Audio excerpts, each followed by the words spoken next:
பட்டாம்பூச்சி கூட்டு புழுக்களின் குரலாலே நினைக்கணுமா cool cool பட்டாம்பூச்சி. இது கலை இலக்கியம் சமூகம் என கடைக்கொடி மக்களுக்காய் சிறையடிக்கும் ஒரு கலக்கல் FM. வணக்கம் நேயர்களே, நீங்கள் கேட்டுக்கொண்டிருப்பது பட்டாம்பூச்சி FM. இது தேநீர் கடை.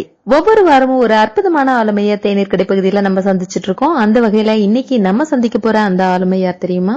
அக்கு யோகா நிபுணர், வாழ்வியல் வழிகாட்டி, மனநல ஆலோசகர், தன்னம்பிக்கை பேச்சாளர், அற்புதம் செய்யும் அக்கு யோகா, அன்றாட வாழ்வில் அக்கு யோகா போன்ற நூல்களின் ஆசிரியர், சிறந்த அக்யூபஞ்சரிஸ்ட் விருது, சிங்கப்பெண் விருது, மனிதநேயம் காக்கும் மருத்துவர் விருது, புதுமைப்பெண் விருது, கவிச்சுடர் விருது உள்ளிட்ட பல்வேறு அமைப்புகள் வழங்கிய பல்வேறு விருதுகளுக்கு சொந்தக்காரர் மருத்துவர் சாந்தா தேவி அவர்களை தான் சந்திக்க போறோம். வழக்கம் போல பயனுள்ள கேள்விகளை கேட்க இருக்கிறாங்க நம்ம ஆர்ஜே முனைவர் கிருஷ்ணா கணேஷ் அவர்கள். வாங்க நேயர்களே, நிகழ்ச்சிக்குள்ள போகலாம். வணக்கம் மேம். பட்டாம்பூச்சி FM நேயர்கள் அனைவருக்கும் வணக்கம் மேம். இன்னைக்கு தேதியில விருதுகள் வாங்கிட்டு இருக்கக்கூடிய ஒரு மருத்துவர், கவிஞர், சமூக ஆர்வலர் அப்படிங்கறதுக்கு முன்னாடி சாந்தா தேவி அப்படிங்கிற ஒரு சாதாரண மனுஷி யாருன்னு சொல்லுங்க. அதாவது உங்களோட இளமை பருவம், கல்வி, இத பத்தி எல்லாம் சுருக்கமா சொல்லுங்க மேம். என்னோட பேரு சாந்தா தேவி. என் ஊரு திருவண்ணாமலை. அப்பா ஈபில ஜெயா இருந்தாங்க, அம்மா அக்ரிகல்ச்சர் டிபார்ட்மெண்ட்ல சூப்பரண்டா இருந்தாங்க. நான் படிச்சது வளர்ந்தது எல்லாமே திருவண்ணாமலை தான். என்னோட ஸ்கூல் பேர் வந்து Sri VDS Jayan higher secondary school.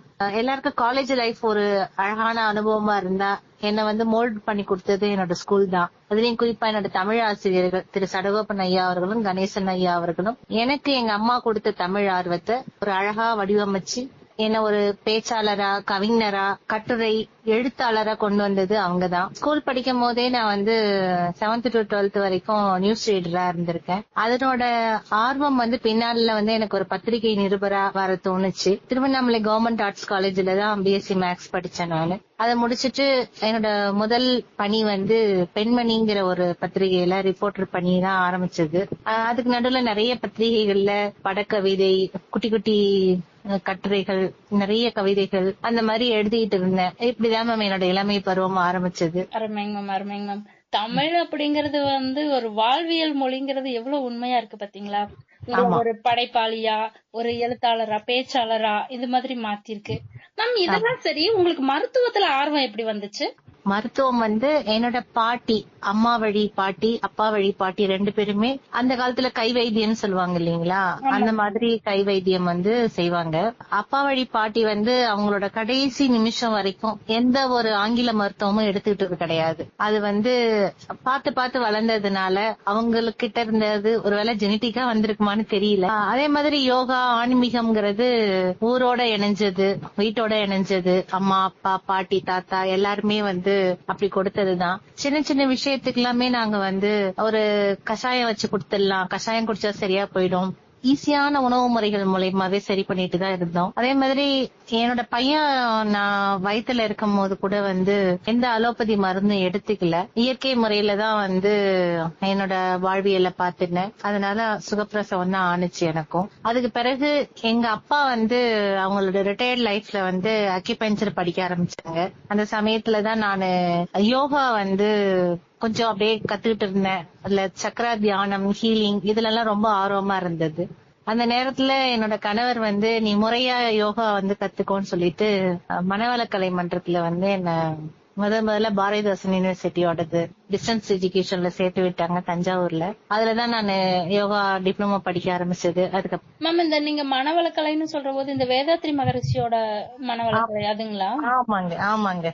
அது எனக்கு மிகப்பெரிய என்னோட வாழ்வியல்ல வந்து ஒரு மைல் ஸ்டோன், டர்னிங் பாயிண்ட் கொடுத்தது. என்னோட லைஃப் அடுத்த கட்டத்துக்கு கொண்டு போனது எல்லாமே வந்து அங்கதான். அதுவும் குறிப்பா சொல்லணும்னா எங்க தஞ்சாவூர் மனவளக்கலை மன்றத்தோட எங்களோட பேராசிரியை பானுமதி மேம், அவங்க வந்து ஒரு ஞானி தான் அவங்கள சொல்லுவேன் நானு. அது ரொம்ப சின்ன வயசு, ஆனா அவ்வளவு தீர்க்கமா அதுல வந்து ஆழ்ந்த அறிவு கொண்டவங்க எங்களை நல்லாவே கொண்டு வந்தாங்க. யோகாங்கிறது வெறுமையா நம்ம வந்து என்ன நினைச்சுக்கிறோம்னா யோகானா ஒரு உடல் அசைவு, ஜஸ்ட் ஒரு பிசிக்கல் எக்ஸசைஸ் அப்படின்னு சொல்லிட்டு. ஆனா யோகாங்கிறது அப்படி கிடையாது. நம்ம உடல், மனம், உயிர் மூணையும் இணைக்கக்கூடிய ஒரு முறைதான் வந்து யோகா. டிகிரி ரிசர்ச் பேஸ்ல என்னோட யோகா லைஃப் கொண்டு வரும்போது திடீர்னு எனக்கு வந்து ஒரு முறை கிட்னி ஸ்டோன் வந்துச்சு. அந்த சமயத்துல வந்து அலோபதி தான் போய் செக் பண்ணோம். இது சென்னையில வந்து ஒரு சென்டர்ல யோகா இன்ஸ்ட்ரக்டரா ஒர்க் பண்ணிட்டு இருந்தேன். அந்த மேடம் வந்து அக்யூபஞ்சரிஸ்ட். அவங்க அந்த சமயத்துல எங்க அப்பாவும் அக்யூபஞ்சர் வந்து திருவண்ணாமலையில படிச்சிட்டு இருந்தாங்க. அவங்க சொன்னாங்க, நம்ம அக்யூபஞ்சர் நீடில் பண்ணி பார்க்கலாம், கண்டிப்பா இந்த ஸ்டோன் வந்து சரியாயிடும் அப்படின்னாங்க. அப்பாவும் ட்ரை பண்ணாங்க. அதான் ஃபர்ஸ்ட் டைம் அக்யூபஞ்சர்னா என்னன்னு நேரடி அனுபவம் எனக்கு. அப்ப வந்து நீடில் போட்டு ஒரு வித்தின் எ வீக் வந்து எனக்கு கிட்டத்தட்ட என்னோட கிட்னி ஸ்டோன் ப்ராப்ளம் ஃபுல்லாவே சரியாயிடுச்சு. ஸ்கேன் பண்ணி பார்த்ததுல ஸ்டோன் இருந்ததுக்கான அடையாளமே இல்ல.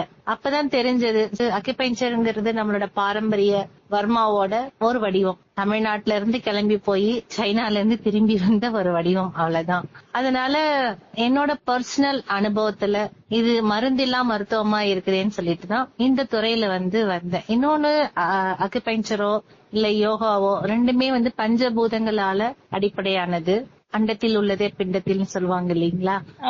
அதனால அந்த 5 எலிமெண்ட் பேஸ் தியரி தான் ரெண்டுத்துக்குமே. இது ரெண்டுமே எனக்கு ரொம்ப பிடிச்ச விஷயமா ஆயிட்டதுனால நான் இந்த துறையில வந்து தொடர்ந்து வந்துட்டேன். ஆனா அதுக்கு முன்னாடி நான் ஒரு ஸ்கூல்லயும் ஒர்க் பண்ணேன். யோகா டீச்சரா, தமிழ் ஆசிரியரா ஒர்க் பண்ணிருக்கேன். அப்ப அந்த பசங்க எல்லாம் வந்து குட்டி பசங்களுக்கு எல்லாம் கூட சொல்லுவாங்க, மேம் நான் வீட்டுல போய் இந்த முத்ரா பண்ணேன், எனக்கு சளி போயிட்டு. குட்டி குட்டி பிள்ளைங்க சொல்லும் போது ஆச்சரியமா தான் இருக்கும். அதுதான் என்னோட அக்கு யோகான்றத முதல்ல கொண்டு வரதுக்கான ஒரு அடிப்படையா இருந்துச்சு. மேம் அது என்னங்க மேம் அக்கு யோகா? அக்கு யோகான்றது அக்யூபஞ்சர் அண்ட் யோகா ரெண்டுமே வாழ்வியலோட நெருங்கின சம்பந்தம் உள்ள 2 மருத்துவ முறைகள். மருத்துவ முறைகள் சொல்றதை விட இது வந்து நம்ம உடம்ப சீர்படுத்தக்கூடிய, தன்னைத்தானே சீர்படுத்திக்க உதவக்கூடிய ஒரு முறை. நம்மளோட வாழ்வியலோட நேரடியா தொடர்புடையது. அதனாலதான் நான் இதை வந்து தனித்தனியா பண்றதை விட சேர்த்து பண்ணும் போது டபுள் பெனிஃபிட் கிடைச்சிடுது. இப்ப இது ரெண்டுமே நம்ம செய்யும் போது ஒரு மாத்திரை போடுறதோட சைட் எஃபெக்ட் இதுல கிடையாது. உண்மைதாங்க. இதுக்கு யாரோட துணையும் தேவை கிடையாது. ஏதாவது போய் வெளியில வாங்கிட்டு வர வேண்டிய அவசியம் கிடையாது. நீங்க எங்க இருக்கிறீங்களோ அங்கேயே செஞ்சுக்கலாம். அதனால இந்த அக்கு யோகான்றது நமக்கு நெருக்கமான வாழ்வியலோட தொடர்புடைய ஒரு மருத்துவ முறை. மேம் இப்பெல்லாம் புதுசா பல நோய்ங்க அப்படியே சும்மா நாளொரு மேனியும் பொழுதொரு வண்ணமா சும்மா பிரம்மாண்டமா வந்துட்டு இருக்கு. இதுக்கு என்ன காரணமா இருக்குங்க மேம்? முதல் காரணம் வந்து நம்மளோட லைஃப் ஸ்டைல் சேஞ்ச். இந்த வாழ்வியல் முறை மாற்றம்ங்கிறது ரொம்ப முக்கியமான ஒரு விஷயம். இன்னைக்கு வந்து குளோபல் வார்மிங் ஒரு பக்கம் சொல்றாங்க, குளோபலைசேஷன் ஒரு பக்கம் சொல்றாங்க. கான்டினென்டல் ஃபுட் எல்லாம் நம்ம ஊர்லயே கிடைக்குது, நம்ம கிராமத்திலே கிடைக்குது. நம்மளுடைய உடம்பு வந்து ஆரோக்கியமா இருக்கணும்னா நம்ம பிறந்து வளர்ந்த, நம்ம வசிக்கிற சூழ்நிலையில வளரக்கூடிய உணவுப் பொருட்களை சாப்பிடும் போது அது நம்ம உடம்புக்கு பெருசா கேடு விளைவிக்காது. ஆனா நமக்கு பொருந்தாத உணவுகள் வந்து அதிகமாயிடுச்சு. 2வது விஷயம் பாத்தீங்கன்னா, உலகம் ரொம்ப சுருங்கிடுச்சு. அது வந்து உள்ளங்கையில வச்சுக்கிறோம்னு சொல்லிட்டு எந்த நேரமும் நம்ம மொபைல் லேப்டாப்ப வச்சுக்கிட்டு இருக்காங்க. எல்லாருமே வச்சுட்டு இருக்கோம். இல்லாத ஆளே கிடையாது. இப்போ மொபைல் இல்லாத ஆளே கிடையாது. அதுல வந்து நம்மளோட டைம் ஸ்பெண்ட் பண்றது அதிகம். இன்னொன்னு விதவிதமான உணவுப் பொருள்களை வந்து பாக்குறோம். அதுல பேஸ்புக் ஆகட்டும், யூடியூப் ஆகட்டும், எதை பாத்தீங்கன்னாலும் விதவிதமான உணவு வரும்போது மக்களுக்கு வந்து ஒரு பசி உணர்வு தூண்டுது. சரி இதை சாப்பிடலாம் அதை சாப்பிடலாம் போது அது பாதி நேரம் நமக்கு ஒவ்வாமையா ஆயிடுது. இன்னொன்னு முன்னாடி காலத்துல வந்து நம்ம 3 வேளை சாப்பிட்டோம். சாயந்தரம் பசிச்சா ஏதாவது சாப்பிடுவோம், இல்லைன்னா நைட்டு பொழுதோட சாப்பிட்டுக்குவோம். இப்ப வந்து பாத்தீங்கன்னா இந்த மிட் நைட் பிரியாணி, 3 மணி பிரியாணிங்கிறது இப்ப ரொட்டீன் ஃபுட் ஆயிடுச்சு. முன்னாடி எல்லாம் பிரியாணிங்கிறது ரொம்ப ரேரா இருந்தது. அது பிரியாணிங்கிறது நமக்கு தப்பான உணவுன்னு சொல்ல வரல. ஆனா நம்மளோட உடல் உழைப்பு, டிஎன்ஏ அமைப்பு, இது எல்லாமே சேர்ந்து வர மாதிரியான ஒரு சமச்சீர் உணவு கிடையாது. அது அந்த சமச்சீர் உணவுல இருந்து வெளியில வந்துட்டோம். இன்னொன்னு பாத்தீங்கன்னாக்க தூக்கம் கிடையாது. யார பாருங்க மோஸ்ட்லி 1 மணி வரைக்கும் முழிச்சுக்கிட்டு இருக்கிறது. அதனால வந்து தன்னைத்தானே புதுப்பிச்சுக்கிறதுக்கு வழி இல்லாம போயிடுது. நம்ம நிறைய கடிகாரம் பாத்திருப்போம் இல்லீங்களா? மணல் கடிகாரம், சூரிய கடிகாரம், கை கடிகாரம், சுவர் கடிகாரம் எல்லாமே பாத்திருக்கோம், நிறைய பாத்திருக்கோம். நம்ம உடம்புக்கு ஒரு கடிகாரம் இருக்குது, உடற் கடிகாரம், ஆர்கன் கிளாக்னு சொல்லுவோம். நம்ம உடம்புல வந்து மேஜரா ஒரு 12 உறுப்புகள் இருக்குது. அந்த 12 உறுப்பும் ஒரு குறிப்பிட்ட நேரங்கள்ல வந்து அதோட வேலையை வந்து அதிகமா செய்யும். நம்ம புதுப்பிக்கிறதுக்காக வேலையை வந்து அது செய்யும். அதுல பாத்தீங்கன்னா நம்ம காலையில விடிய காலையில 3 மணில இருந்து 5 மணி வரைக்கும் நம்ம என்ன சொல்லுவோம், பிரம்ம முகூர்த்தம். இன்னைக்குமே பாத்தீங்கன்னா நிறைய வயசானவங்க அந்த நேரத்துல எழுந்திருவாங்க. ஆமாங்க. விவசாய வேலைக்கு போனவங்க எழுந்திருச்சாங்க, கோலம் போட்டவங்க எழுந்திருச்சாங்க. இப்ப நிறைய பேர் தூங்க வர்றதே அந்த நேரத்துக்கு தான். அதனால அந்த நேரத்துல வந்து பாத்தீங்கன்னா பிராண சக்தி, ஆக்சிஜன் வந்து நிறைய கிடைக்கும். நம்ம நுரையீரல் லங்ஸ் ஃபங்க்ஷன் ஆற டைம் அந்த நேரத்துல வந்து முழிச்சுக்கும் போது நம்ம உடம்பு வந்து புத்துணர்வு கிடைக்கும். கொஞ்சம் பொல்யூஷன் கம்மியா இருக்கும். ஆனா இப்ப அதெல்லாம் கிடைக்கிறது இல்ல நமக்கு அவ்வளவா. அடுத்த 2 மணி நேரம் நம்ம உடல் கழிவுகள் வெளியேறிடணும். நீங்க 5 மணி 6 மணிக்குள்ளார எழுந்துச்சாதான் 7 மணிக்குள்ளார நம்ம கழிவுகள் வெளியேற்றி ஆகணும். நிறைய பிள்ளைங்க ஸ்கூல் போற அவசரத்துல டாய்லெட்டை மிஸ் பண்றாங்க. அந்த ஹேபிட் இல்லன்னு நிறைய பேரண்ட்ஸ் கம்ப்ளைண்ட் பண்ணுவாங்க. நம்ம 11 மணிக்கு தூங்கிடணும். 10:30 படுத்து தூங்க ஆரம்பிச்சா 11 மணிக்கு ஓரளவுக்கு ஆழ்ந்த தூக்கத்துக்கு போவோம். அந்த 11 மணில இருந்து 3 மணிங்கிறது வந்து நம்ம உடம்பு புதுப்பிக்கிறதுக்கான நேரம். ஏன்னா கல்லீரலும் அதோட துணை உறுப்பான பித்தப்பையும் வேலை செய்யற நேரம். அந்த நேரத்துலதான் நம்ம உடம்புல இருக்க தேவையற்ற கழிவுகள் போகும். சிறுநீரகம் மட்டும் நம்ம உடம்பு கழிவுகளை வெளியேற்றுறது கிடையாது இல்லைங்களா? கல்லீரல் தான் மெயினா, ரத்த சுத்திகரிப்புக்கு கல்லீரலும் நமக்கு மெயினா ஒர்க் ஆகணும். அதோட வேலையை செய்யவே நம்ம விடுறது கிடையாது. வடிவேலு ஒரு படத்துல சொன்ன மாதிரி, எப்ப சாப்பிடுவ, நைட்டு 12 எப்ப தூங்கு, அது விடிஞ்சிரும், அப்படிதான் இப்ப வாழ்க்கை போறாங்க. அதனால அந்த கல்லீரலுக்கான நேரமே கொடுக்கறது இல்ல. இந்த நோய் அதிகமா வரவங்களை பாத்தீங்கன்னா குறிப்பா அவங்களுக்கு காலையில ஒரு 11 மணில இருந்து 1 மணி வரைக்கும் பித்தப்பை வந்து 1 மணில இருந்து 3 மணி வரைக்கும் வேலை செய்யுது. அந்த நேரத்துல நம்ம தூங்குனா மட்டும்தான் அந்த கல்லீரல் தன்னோட முழுமையான வேலையை செய்யும். ரத்த சுத்திகரிப்பு நடக்கும். தேவையில்லாத கழிவுகள் நம்ம உடம்புல இருந்து வெளியேறும். இப்ப பாத்தீங்கன்னா ஃபேட்டி லிவர் அது ரொம்ப காமனான வேலையாயிட்டு. ஒபிசிட்டி, உடல் பருமன், யார கேட்டாலும் கொலஸ்ட்ரால் இருக்குதுன்றாங்க. இது எல்லாம் இந்த மாதிரி நோய்கள் வருவதற்கான மெயின் ரீசன் வந்து நம்ம ஒழுங்கா தூங்காதது. அடிப்படையில பாத்தீங்கன்னா உடம்புக்கு உழைப்பு தேவை. ஆனா நம்ம என்ன பண்றோம், மூளையை அதிகமா உழைக்கிறோம். அந்த காலத்துல உடல் உழைப்புங்கிறது கம்மி ஆயிடுச்சு. பசங்க அப்பெல்லாம் ஓடி விளையாடினாங்க. பாரதியார் சொன்னாரு, மாலை முழுவதும் விளையாட்டுன்னு.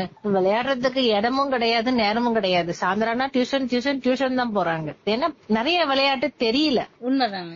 ஓடி ஆடி விளையாடுறது, கண்ணாமூச்சி எல்லாம் விளையாட வீட்லயும் ஆட்கள் கிடையாது. அக்கம் பக்கத்து வீட்டோட நம்ம பழக விடுறதும் கிடையாது. பாதுகாப்பு கருதி அதெல்லாம் ஓகே தான். ஆனாலும் உழைப்பில்லாத ஒரு வாழ்க்கை முறைக்கு வந்ததுனாலதான் புதுசா நோய்கள், அதுவும் இளம் வயசு குழந்தைங்களுக்கு, இளைஞர்களுக்கு நிறைய நோய்கள் வர ஆரம்பிக்குது. இதோட முக்கிய தாக்கம் வந்து எங்க பார்த்தாலும் ஃபெர்டிலிட்டி கிளினிக். உண்மைதாங்க மேம். நோய்கள்ல இருந்து நம்மளை காப்பாத்திக்க நாம நம்மளோட வீட்டுல இருந்துகிட்டே என்னென்ன செய்யலாம்னு சொல்லுங்க. குறிப்பா இந்த அஞ்சரை பெட்டியை பயன்படுத்தின மாதிரி ஏதாவது மட்டும் சொல்லுங்க மேம்.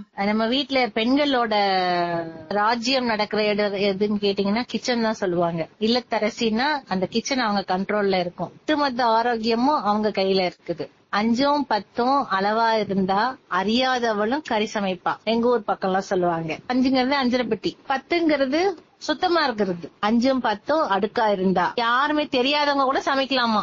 அப்ப வந்து அந்த அஞ்சரை பெட்டிங்கிறது நம்ம வாழ்க்கையில எவ்வளவு முக்கியன்றது பாருங்க. மிளகு, ஜீரகம், வெந்தயம் தமிழர்கள் உணவுல ஆகட்டும், இப்ப ஈவன் வெஸ்டர்ன் இதுல கூட வந்து பாத்தீங்கன்னா எல்லாத்துலயும் பெப்பர் பவுடர் போடுறாங்க இல்லையா? பெப்பர் தான் யூஸ் பண்றாங்க. ஆமா, நம்மளோட இந்தியன் ஸ்பைசஸ்ல ராஜா வந்து மிளகு, அடுத்தது ஜீரகம். இது இல்லாம நம்ம சமைக்கிறது கிடையாது. அந்த மிளகு வந்து சமைக்கிறதுக்கு மட்டும் இல்லாம இப்ப ஒரு வலி இருக்குது, தலைவலி வந்துருச்சு. சில பேர் சொல்லுவாங்க இல்லையா, மைக்ரேன் சொல்றாங்க, சைனஸ் தலைவலின்னு சொல்றாங்க. அப்ப அவங்களுக்கு வந்து ஒரு மிளக நம்ம கட்ட விரலோட மேல் பகுதி இருக்குது இல்லையா, நுனி பகுதி, அந்த இடத்துல ஒரே ஒரு மிளகு வச்சு, இந்த மைக்ரோபோர் டேப் மெடிக்கல் ஷாப் ஹாஸ்பிட்டல் எல்லாம் யூஸ் பண்ணுவாங்க. அந்த டேப் போட்டு ஒட்டி வச்சுட்டு நைட் ஃபுல்லா வச்சிருந்தா, அதிகமா இருந்தா நைட் ஃபுல்லா, இல்லன்னா ஒரு 2 மணி நேரம் வச்சிருக்கலாம். வச்சிருந்துட்டு எடுத்தீங்கன்னா உங்க தலைவலி போயிடும். பிரமிப்பா இருக்குங்க மேம். ஆமாங்க.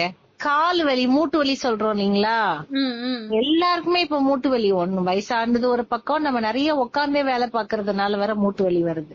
எனர்ஜி ஸ்டாக்னேட் ஆகி அவங்களுக்கு வந்து பாத்தீங்கன்னா, கட்ட விரல்ங்கிறது நம்மளோட தலைப்பகுதியில இருந்து கழுத்து பகுதி வரைக்கும், ஆள்காட்டி விரலும் சுண்டு விரலும் நம்மளோட கைகள், நடுவிரலும் மோதிர விரலும் நம்மளோட கால்கள். அப்ப இந்த மூட்டு வலி வருதுன்னும் போது நடுவிரல் மடக்கும் போது நடுவுல ஒரு மூட்டாட்டம் வருது இல்லீங்களா, விரல மடக்கும் போது அதுதான் நம்மளோட கால் மூட்டு பகுதி. அந்த 2 சைட்லயுமே வந்து நீங்க இந்த பக்கம் ஒரு மிளகு இந்த பக்கம் ஒரு மிளகு ஒட்டினீங்கன்னா ஒரு வாரம் செய்யும் போது மூட்டு வலி நல்லாவே குறைய ஆரம்பிச்சிடும். சூப்பருங்க. ஆமாங்க. அடுத்தது நம்ம பெண்களுக்கு பெரிய பிரச்சனை கொடுக்கறது irregular periods, painful periods, over bleeding. எப்படி வந்தாலும் அது வந்து என்னத்தை குறிக்குதுன்னா உடல் உஷ்ணம், வயிறு உஷ்ணத்தை கடைச்சோடும்பாங்க. வயிற்று பகுதிங்கிறது நம்மளோட உள்ளங்கை. நம்ம மருதாணி அப்பெல்லாம் வச்சோம், இப்ப மருதாணி வைக்கிறது கம்மி. மெகந்தின்னு கெமிக்கல் கலந்ததை போட ஆரம்பிச்சாச்சு. அந்த காலத்துல பாத்தீங்கன்னா எல்லார் கையிலயும் மருதாணி இருக்கும். அவங்களுக்கு பெரும்பாலான வியாதிகளே இருக்காது. உஷ்ண சார்ந்த வியாதிகள் அந்த காலத்து பெண்களுக்கு இல்ல பெருசா. நிறைய குழந்தை பெற்றிருப்பாங்க அவங்க எல்லாம்.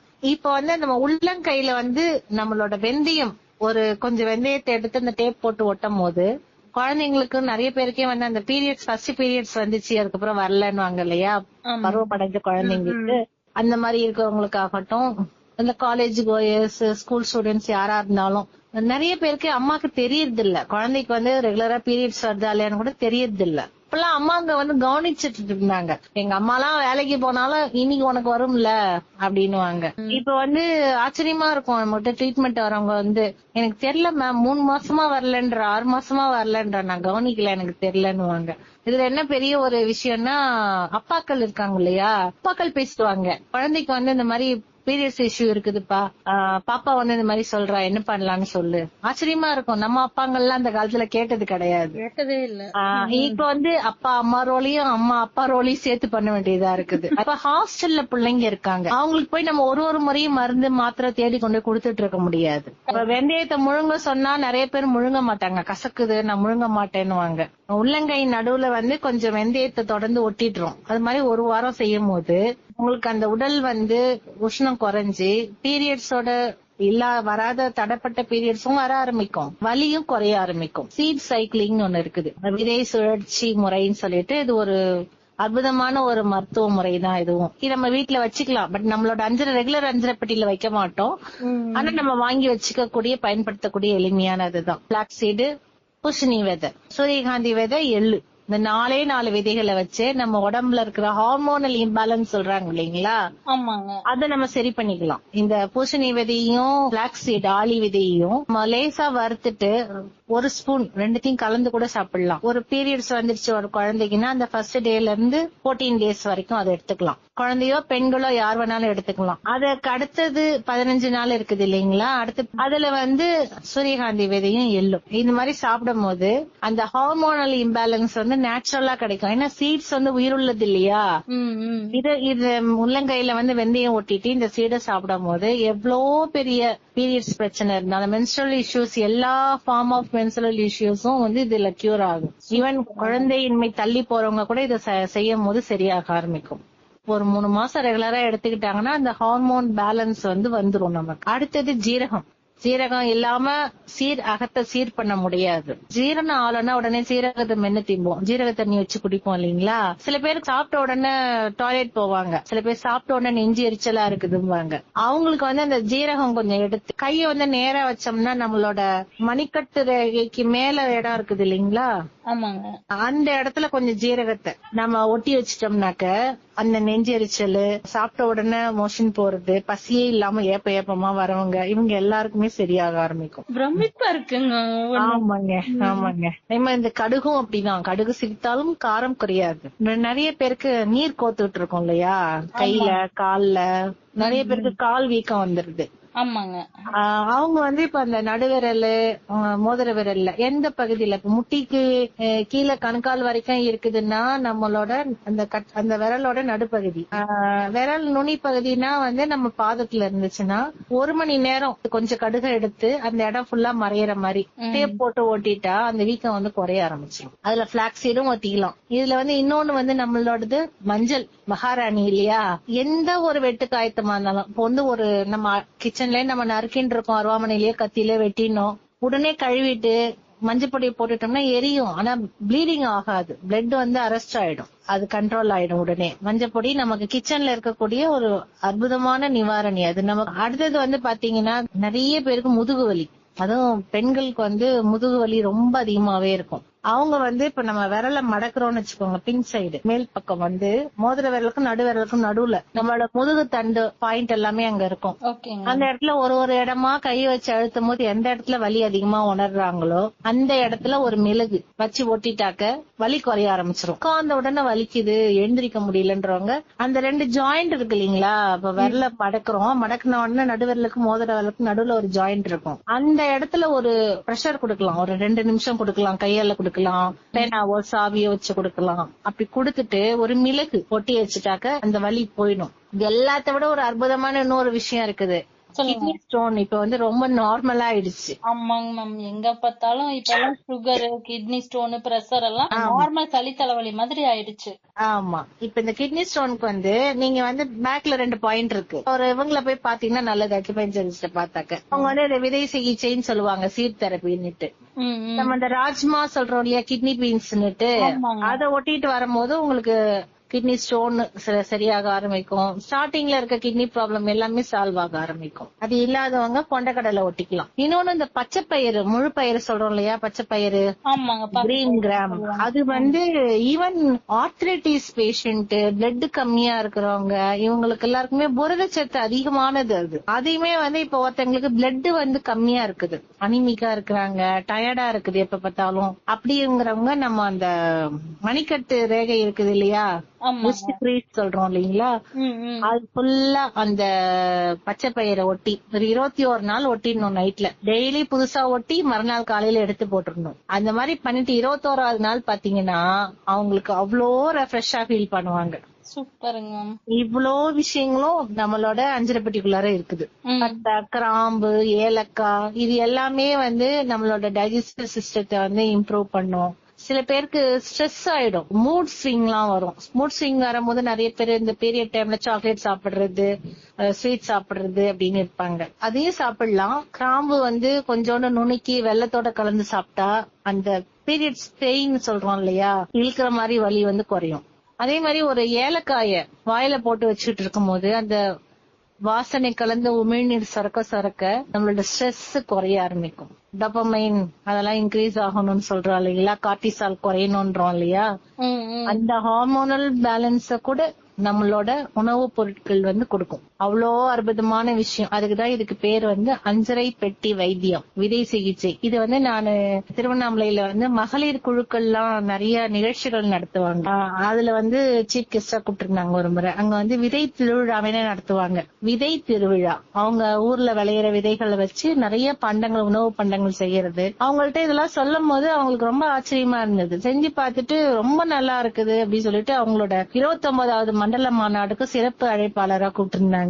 அதுல வந்து ஒரு 1500 பெண்கள் வந்து இதை கேட்டு ரொம்ப பிரமிப்பா இருக்குது, இது அங்க செஞ்சு பாக்குறோம்னு சொல்லும் போது, சின்ன விஷயம் நமக்கு சிலருக்கு தெரியாம இருக்கலாம், சிலர் மறந்ததா இருக்கலாம், அந்த விஷயத்த கொண்டு சேர்க்கிறோன்ற ஒரு மன நிறைவு எனக்கு. மேம், நீங்க சொன்ன மாதிரி எல்கேஜி படிக்கிற குழந்தைங்கள்ல இருந்து வயசானவங்க வரைக்கும் இன்னைக்கு இருக்கக்கூடிய ரொம்ப பெரிய பிரச்சனையே ஸ்ட்ரெஸ். அதை எப்படி தீக்கிறதுன்னு சொல்றீங்க. அப்புறம் எல்லாத்துக்குமே அஞ்சரை பெட்டிலேயே மருந்து இருக்கு, மருந்துலயே புழங்கிட்டு இருக்கோம், ஆனா அத மருந்தா புழங்குறது தெரியறது இல்ல. ஆமா, அதையும் சொன்னீங்க மேம். மேம், அப்புறம் இந்த பரீட்சை எழுதுற பசங்களுக்கு வந்து அந்த தேர்வு பயம்னு ஒண்ணு இருக்கு இல்லைங்களா, அதாம இருக்கிறதுக்கு, நல்லா படிக்கிறதுக்கு எல்லாம் சொன்னீங்க.